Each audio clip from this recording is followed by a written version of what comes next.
Jodi an, nous entrons dans une particularité et côté que nous gagnons un conseil présidentiel, et certainement, et puisqu'il n'y a pas de solution constitutionnelle, donc nous avons un accord politique supporté par l'international et certains groupes de partis politiques réunis sous différentes formes d'alliances et en fonction d'intérêts, je dirais, de groupes ou de clans, et qui baou un conseil présidentiel de 9 membres et qui ont une structure extrêmement difficile de fonctionnement et connaissant et tenant compte de complexité situation haïtienne.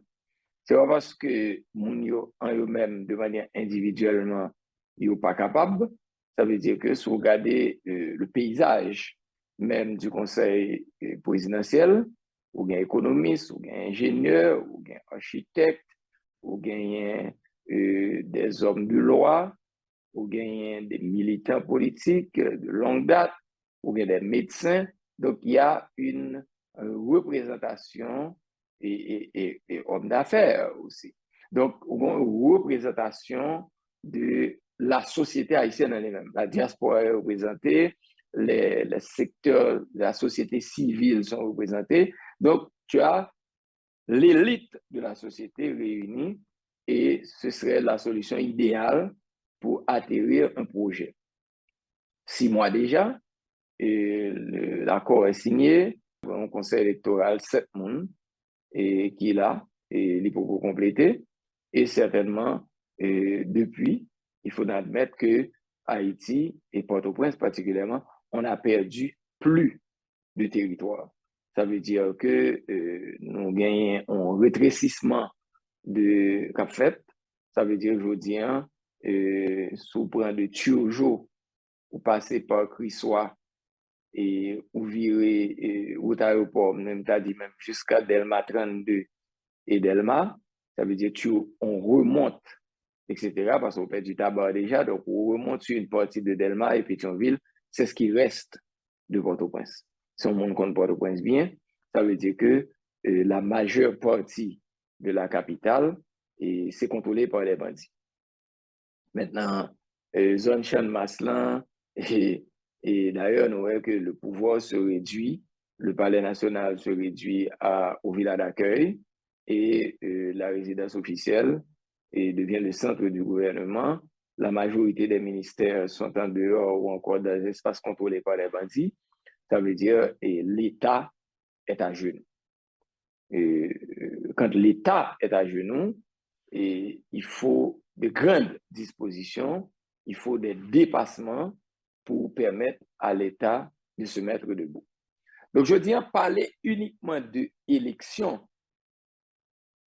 Il est difficile pour la simple et bonne raison, on peine à voir des solutions stratégiques, étatiques pour adresser la question fondamentale qui est la question de sécurité. Pourquoi? Parce qu'il y a une divergence de point de vue et d'approche, et certainement une divergence d'intérêt qui empêche des décisions qui pour permettre de résoudre le problème ça. Ou du moins, à l'échelle, pour la population, sentir qu'on va être fait. Bon, c'est un exemple simple. L'accord politique qui baille, je crois que c'est l'accord d'avril 2024, qui baille structure politique que nous avons dit, il prévoit qu'il faut gagner un Conseil national de sécurité. Et certainement, un Conseil national de sécurité, ça veut dire que c'est une instance stratégique. Il ne faut pas oublier que je veux dire, la stratégie de la sécurité se fait par le CSPN en tant que structure avec le Premier ministre en tête, le chef de la police, le ministère de l'Intérieur, le ministère de la Défense et autres. Et pas même le ministère de la Défense, le secrétaire d'État de la Sécurité publique, s'il y en a. Et nous voyons que depuis quelques temps, depuis Ariel, il n'y a plus de secrétaire d'État de la Sécurité publique qui puisse faire le lien entre le gouvernement et les instances de sécurité nationale, pour des raisons spécifiques. pour qu'on gagne, donc a dit comme un dernier nouveau gouvernement qui fait compter, nous beaucoup des initiatives qui prennent, nous espérons que ça va le faire. Et nous avons gardé et question sécurité à Conseil national de sécurité n'a pas jamais mis en place pour des raisons qui expliquaient. Et je veux dire, nous souhaitons que les enfants c'est qui fait. Mais, fondamentalement, il y a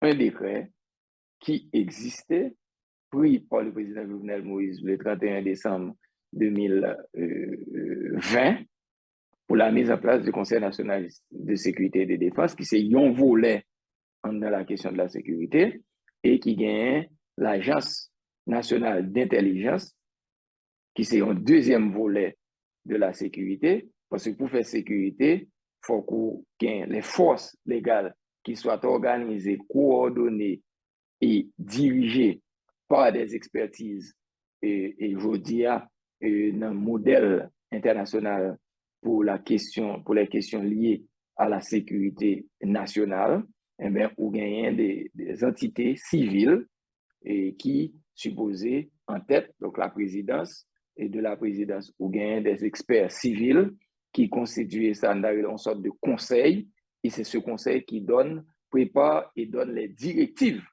pour la gestion de la sécurité du pays. Nous pouvons bien ça, et nous voyons qu'il y a pile hésitation sur la façon d'aborder la question. Mais, pas oublier que pour que les forces de sécurité, on a parlé de l'armée, on a parlé de la police nationale, souterrain, on a l'autre force qui est les BESAP, chaque SAIO a opéré de manière individuelle.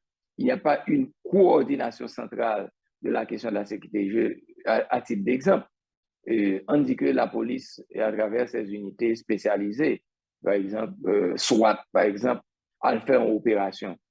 L'unité va faire l'opération et une fois qu'on fasse l'opération, l'unité va se déplacer. Eh bien, très souvent, on va voir que l'armée, les forces armées d'Haïti, c'est eux qui utilisent pour aller consolider l'espace et récupérer éventuellement par la police. Ça aurait pu être une stratégie. Mais, je vous dis, les forces armées, il y a quelqu'un la donne, il va équiper, il va gagner matériel, il va gagner équipement.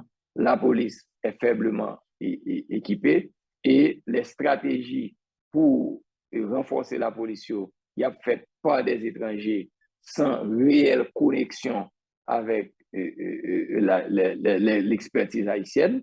Mais en plus, pour faire ça agir, il faut de l'intelligence. Parce que d'ici février, le texte éventuellement de la nouvelle constitution sera prêt. Et le texte était paru déjà en 2022 sous Ariel et qui était accomplissement de travail que la commission a été fait sous le président Jovenel.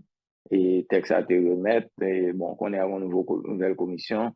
Et je pense que d'ici février-mars, et je pense que pourquoi pas. Et le texte l'apparaît et certainement il reste à faire le référendum. Et ça qui est étonné, moi, c'est qu'on a réuni tous les techniciens capables pour la réforme constitutionnelle, le comité de pilotage et la conférence nationale. Et puis, on nous a réuni toutes les compétences et les expertises nécessaires pour la sécurité.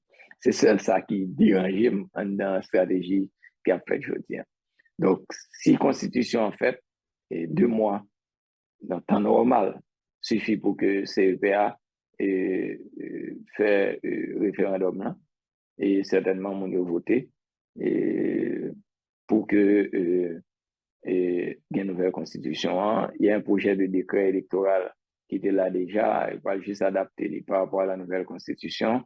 Un décret électoral, dans 6 mois, on peut avoir des élections. Donc, en gros, je vous dis, à condition que sécurité résoudre, et si sécurité résoudre, ou gagne en 8 mois, 9 mois, ou gagne capacité pour faire référendum avec élection.